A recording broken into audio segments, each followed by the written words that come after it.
he was a forward-thinking virtuoso on drums, and leading drum companies endorsed him and customized their newest equipment for him as his career ascended.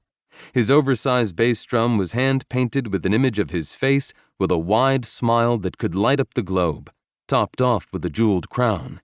His last set was a drummer's dream, the Gretsch-Gladstone combination, every detail top of the line down to the lustrous pearl finish with sparkling chicks. Night after night, seated on his drummer's throne, he made thousands of people dance in the world's most demanding ballroom. Behind that smile, Webb often hid struggles he had dealt with all his life. His small stature, he was barely 4 feet tall, and hump on his back were due to spinal tuberculosis, which he had contracted as a child. When the band's performing schedule was non-stop in the late 1930s, he concealed intense physical pain from his bandmates, his closest friends, and even his wife.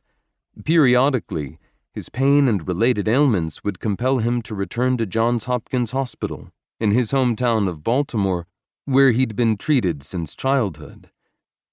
For years, Webb also struggled to have the best dance band not just in Harlem, but on the national stage, as his peers Duke Ellington and Cab Calloway had managed to do. But some of his best musicians, whom he had mentored, were lured by competing band leaders who offered them more money and steadier pay. For Webb, keeping his band going and full of fresh talent in the intense world of big band swing was a battle. The Chick Webb everyone knew was an optimistic showman and unique musician with a biting sense of humor. Self-pity was completely foreign to him. This 4-foot musical powerhouse never viewed himself as diminutive. For those who knew and worked with him, he was a fighter and a giant who took chances on people, notably Ella Fitzgerald. Webb's achievements were many and varied, deserved and hard-won. He was one of the most influential drummers of the swing era, particularly to Gene Krupa, Joe Jones, and younger drummers like Max Roach, Kenny Clarke, and Art Blakey. His virtuosity on drums and his other percussion instruments elevated the drummer to a jazz artist through the bebop years and beyond.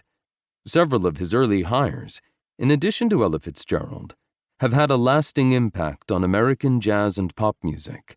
Saxophonist Johnny Hodges and trumpet player Cootie Williams became 2 of Duke Ellington's star soloists.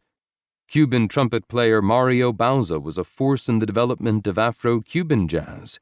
Saxophonist and singer Louis Jordan formed the Timpani Five in the late 1930s, laying the groundwork for rhythm and blues and rock and roll. Edgar Sampson, saxophonist, composer, and arranger, wrote "Stompin' at the Savoy" and other pieces for Webb that became anthems of the swing era when covered by bandleaders Black and White. This book traces what one could call the musician's Great Migration, which was enfolded in the massive migration of Black Americans from the rural South to northern cities starting in 1910. New York City and Harlem were magnets for performers from the early 1920s into the 30s, and still are. In the 1920s, New York was also a hothouse for the burgeoning radio and recording industries and music publishing. Dance halls, ballrooms, and nightclubs dotted the map. The business of dance bands, Black and White, became an industry in itself, as the early dance bands of the 1920s morphed into the great jazz big bands of the swing era.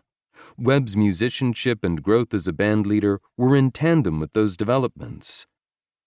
Researching and writing about Chick Webb was challenging, but it was far less daunting and challenging than Webb's own journey when, in late 1924, he left his hometown of Baltimore with his drums, his best friend/guitarist, John Trueheart, and a handful of connections, to enter the competitive world of Black musicians in Harlem and New York. Again and again, Chick Webb took chances on musicians, advances in musical directions, his own developing virtuosity, and his community. I took a chance on writing this book, knowing that there was not the huge trove of